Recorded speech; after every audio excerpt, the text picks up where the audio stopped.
इलाके में करे कि कितना पैसा लगना चाहिए। आप जानते हैं कि सीमांचल में सबसे ज्यादा बच्चों के जिस्म में खून नहीं है। सीमांचल में जो हमारी माँ बेटी बहन है 9 महीने पेट में रखकर जो बच्चे को पालती है और जब पैदा करती है तो सबसे ज्यादा सीमांचल में पैदा होता है तो अविकसित बच्चा होता है, यानी वो बच्चा स्टंटेड जिसको बोलते हैं, बिल्कुल ही बच्चा बीमार रहता है। या फिर सबसे ज्यादा मृत्यु दर अगर होता है बच्चा पैदा होने के बाद उसकी मौत हो जाती है तो सीमांचल में होती है। और अगर बच्चा सेहतमंद बच भी जाता है और कभी बीमार पड़ता है तो उसकी माँ तड़प कर रह जाती है क्योंकि उसके पास पुल नहीं है, रोड नहीं है, ब्लॉक के अस्पताल ले जाकर बच्चे की जान बचा सके।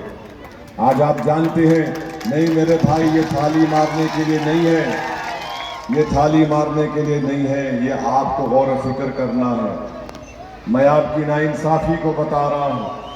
हमारे बच्चों के लिए स्कूल नहीं है। पूरे सीमांचल में एक ही डिग्री कॉलेज है किशनगंज में, मारवाड़ी डिग्री कॉलेज के नाम से।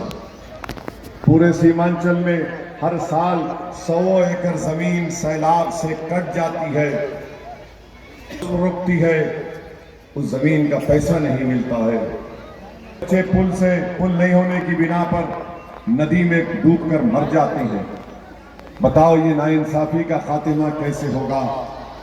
आपने 20 साल यहां पर कांग्रेस को मौका दिया, 25 साल कांग्रेस को मौका दिया, आपने 20-25 साल यहां पर राजद को मौका दिया, और इस विधानसभा में आपने जनाब महबूब साहब को 25 साल आपने उनको कामयाब किया। बताइए क्या हासिल हुआ?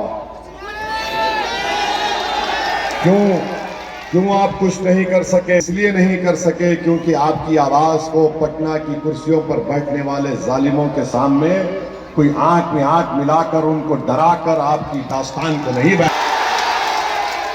और हर बार आते हैं, चुनाव आ गया तो सरकार बदलना है। सरकार बदलने से क्या सीमांचल बदलता है? सीमांचल उसी वक्त बदलेगा जब सीमांचल की तड़प रखने वाला बेटा या बेटी पटना की विधानसभा में जाकर यहां की जनता की गुर्बत और उनकी कमजोरी को हक दिलवाए। 20 साल से महबूब साहब जीत रहे हैं, मैं गरीब हूं, मैं गरीब हूं। महबूब साहब मुझे कहने दीजिए, बलरामपुर में सबसे दौलतमंद आप और आपका भाई है। मेरे अजीज दोस्तों, और फिर बीजेपी, नीतीश कुमार, सुशासन बाबू, 20 साल से नीतीश कुमार सरकार में है।